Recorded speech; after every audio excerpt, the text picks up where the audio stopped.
Hey everyone, this is Anna here. I just wanted to share with you the results of some of the tests I did. If you've been following me on my lives or on any video, especially on my lives where I do tutorials every Saturday mornings at 10 a.m. Eastern Standard Time. Sometimes I have a tutorial that I have the results already and I show you, and sometimes I don't have the finished product. So for these ones, I didn't have the actual piece after it was fired, so here they are.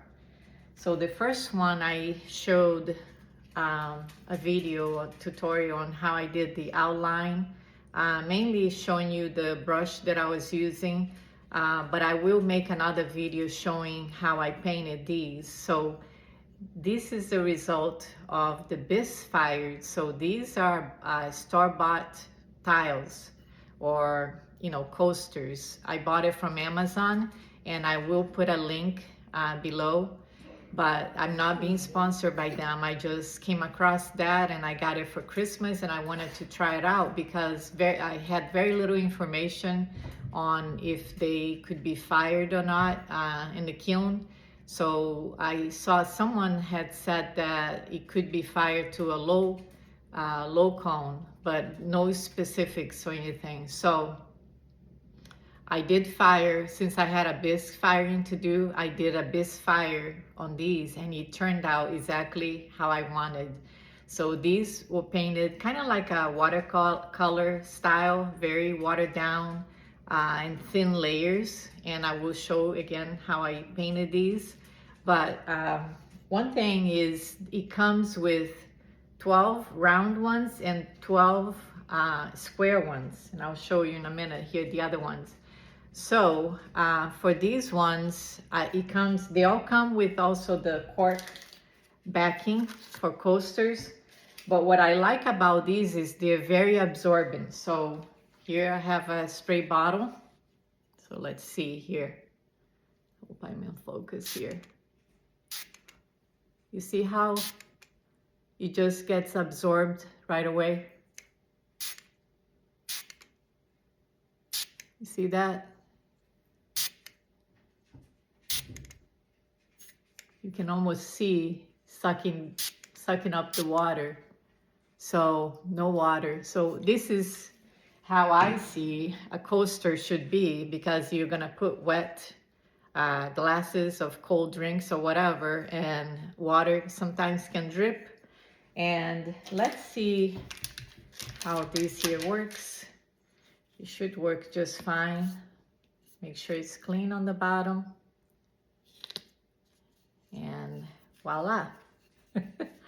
That's that easy.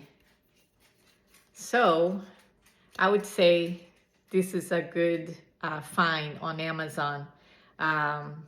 It is absorbent. It can be bis fired, so it stays absorbent. It stays porous, and it may scratch over time. I'm not sure, but it's there. Like the underglazes is baked on. I tried, I didn't try scrubbing that, but it looks like it's solid. So I would say this is a good buy. It turns out to be, I think it was 23 something. So it's almost like $1 a piece. So to me, I know we can all make tiles. And for $1 a piece, I think it's worth my time to have, to buy these, because just for $1, I think I would spend longer just trying to get it flat, trying to clean all the edges to be so perfect. These are perfect. I'm not sure if they are made with slip, on a mold, but I don't see any imperfection on these at all. Like, they're really, really nice coasters. So to me, it's worth it. So I just wanted to share with you. And also, let me go to my second test that I did. So I've been testing, this is one of the tiles that is the square one. These are all stroke and coat glazes.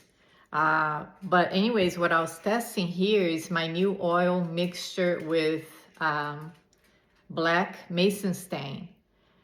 So it didn't quite work that well. It looks okay here, but I do have some little white spots that crawled from separated from the line work.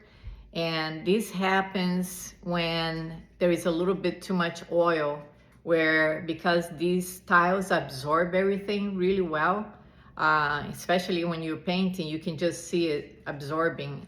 So one thing that I would do on my next test would be spray lightly with water before I paint my lines, and also make it so that it's less oil to the stain ratio. So it's a little bit different than the black iron oxide that I use, because I try to do the same oil mixture, the same amounts, but it seems like with the black stain, black mason stain, which the number was 6666, you want to buy one that, look for if it has cobalt or not, but you want to buy the one that doesn't have cobalt, because cobalt tends to flux.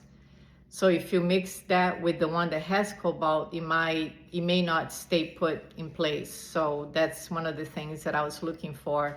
But anyways, yeah, it is thinner, or the granular, the powder, I guess, is thinner than the oxide. So when I mixed with the oil, it was thinner.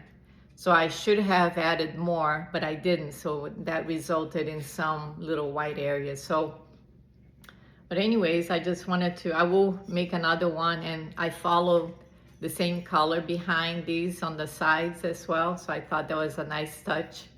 So I will be making more of these just to test it out. Now this can be used as a coaster because the lines are just dry. That's why it's called Cuerda seca.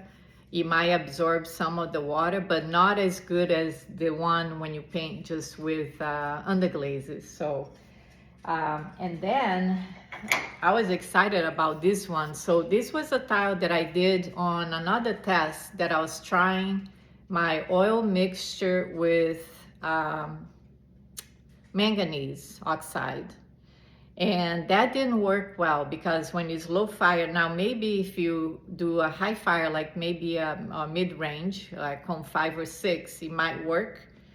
But when I did a base fire, because this style only goes to a cone 04, when I did that trying with the manganese for the lines, it rubbed off like on my fingers. And then what I decided to do, because I really like this style, I decided to paint over the lines again with the black mason stain that I have in the oil. And I just went over all the lines and look at the results. Like the lines turned out really black. And this is another thing here that is different than the black iron oxide, is that it does become very black, very dark.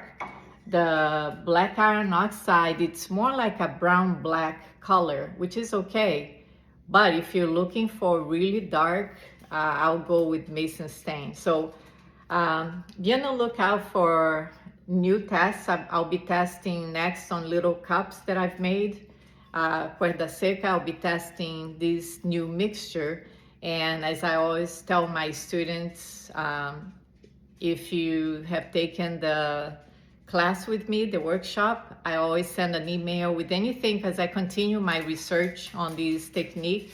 Anything that I find that is better, that works out a little better, I always send an email with detailed how I go about mixing and all my test results and all that. So I send an email and let them know what's happening. So that's one thing that I always do. I keep your email.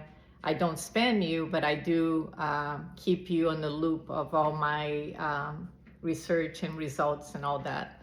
So anyways, I am thrilled with these results, and I will be making more tests on these, on the black mason stain, which I really like. So I love how this turned out. So that's it. I hope to see you Saturday at 10 a.m. Eastern Standard Time for another tutorial. Bye-bye.